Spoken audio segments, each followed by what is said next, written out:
تو پھر ایسی صورت میں اس کی نماز جنازہ کیوں پڑھ رہے ہیں؟ مر گیا 2 گز کے گڈھے میں اسے دفنا دیجئے. نہیں، ایسے انکار کرنے والے نماز جنازہ کو فرض کفایہ کہہ کر پڑھتے ہیں. تو یہ آپ جان رکھیے، سب سے اہم بات یہ ہے کہ شیطان کو شیطان دشمن سمجھنا ہے اور دشمن کو دشمن جاننا ہے. آدمی جو گمراہ ہو رہا ہے، آدمی جو منحرف ہو رہا ہے، آدمی جو مرتد ہو رہا ہے، ایک اچھے بھلے ایماندار گھرانے کا نوجوان ادھڑ عمر کا اگر گمراہ ہو رہا ہے، مرتد ہو رہا ہے، تو سب سے پہلی بات یہ ہے کہ وہ اپنے اور پرائے کے فرق کو بھول گیا. دوست اور دشمن کی تمیز اس میں سے ختم ہو گئی، اللہ نے چھین لی، اس لیے وہ گمراہی کے راستے پر آ گیا اور مقصد حیات بدل گیا. شو پٹ اپ، عبادتوں کا انبار. اور یہ بات تو طے ہے کہ ہر چمکنے والی چیز سونا نہیں ہوتی. لوگ گمراہ ہو رہے ہیں. آدمی دیکھتا ہے کہ دور تک پانی نظر آ رہا ہے، لیکن قریب جاتا ہے تو وہ دھوپ کی لہر ہوتی ہے. لیکن ہر چمکنے والی چیز سونا نہیں ہوتی. اور جو حق ہوتا ہے وہ بڑی مشقت والا ہوتا ہے. شیطان گمراہ کر رہا ہے.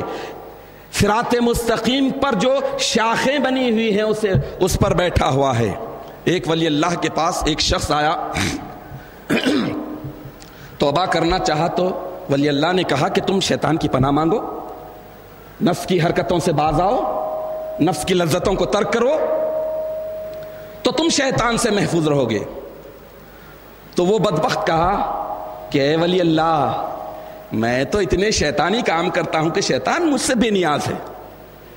شیطان سے پناہ مانگنے کی ضرورت تو آپ کو ہے، چونکہ آپ ہمیشہ عبادت و ریاضت میں رہتے ہیں. تو ایک انسان جب شیطانی کارستانیاں کرتا ہے، شیطان کا فرما بردار بن جاتا ہے، تو پھر اسے اللہ والوں کے کام اچھے نظر نہیں آتے. تو ہمیں اس آیت شریفہ میں اللہ تعالیٰ حکم دے رہے ہیں تحقیق کے صیغے کے ساتھ کہ ان الشیطان لکم عدو، بے شک شیطان تمہارا دشمن ہے. تو شیطان اللہ کا دشمن ہے، شیطان انبیاء کا دشمن ہے، شیطان ملائکہ کا دشمن ہے، شیطان انسانوں کا دشمن ہے. تو انسان اگر دشمن کو دوست سمجھنے لگ جائے تو یقیناً ہلاک ہوگا، اور اپنے کو دشمن سمجھنے لگ جائے تو پھر ہلاک اور برباد ہو جائے گا. آج لوگ مہدویت کا برج پار کر کے سمجھ رہے ہیں کہ ادھر بہت لائٹنگ ہے، بہت ڈیکوریشن ہے، ادھر بہت کچھ ہو رہا ہے. ارے ادھر کھویا کیا، ادھر پایا کیا؟ مقصد حیات کچھ بھی نہیں، اللہ کی ذات نہیں، اللہ کے رسول سے محبت نہیں، اللہ کے خلیفے سے محبت نہیں. ان لوگوں میں جا کر مل رہے ہیں جو محمد مثل اخینا کا نعرہ لگانے والے ہیں. نعوذ باللہ من ذالک. محمد ہمارے بھائی جیسے ہیں، اور آج انہی کی اکثریت دنیا میں ہے، بہت بڑی تعداد میں ہے. تو یہ شیطان ہے، شیطان کی ذریت اور شیطان کی اولاد ہے. ان سے بچنا چاہیے. بچنے کے لیے پہلے دشمن کو دشمن سمجھے، دشمن کو دشمن شمار کرے، اس کے بعد ہی اللہ تعالی مدد کرتا ہے. دشمن کو دوست سمجھیں گے اور دوست کو دشمن سمجھیں گے تو آدمی صراط مستقیم سے ہٹ جائے گا. ہم اللہ تعالیٰ سے دعا کرتے ہیں کہ اللہ تعالیٰ ہمیں اچھی صلاحیت دے، ہوش مندی اور عقل مندی کے ساتھ دوست کو دوست اور دشمن کو دشمن سمجھنے کی صلاحیت عطا فرمائے، اپنے کو اپنا اور پرائے کو پرایا سمجھنے کی توفیق عطا فرمائے. ہمارا مقصد حیات صرف اور صرف تیری ذات ہو، اور تیرے ذات کو پانے کے لیے جو فرائض نبوت ہیں اور فرائض ولایت ہیں اس پر کما حقہ صدق دلی کے ساتھ عمل کرنے کی توفیق عطا فرمائے. اور مقصد حیات کے بازو جو مقصد حیات سے دور ڈالنے والے راستے ہیں ان راستوں سے کما حقہ بچنے کی ہمیں توفیق عطا فرمائے. ہم تمام کو، ہمارے گھر والوں کو اور آنے والی نسلوں کو بھی شیطان اور اس کی ذریت سے، شیطان اور شیطان کی ذریت کے کارستانیوں سے ان کے بلاوے سے اور دعوت سے ہمیں بچے رہنے کی توفیق عطا فرمائے. آمین یا رب العالمین. وآخر دعوانا ان الحمد للہ رب العالمین.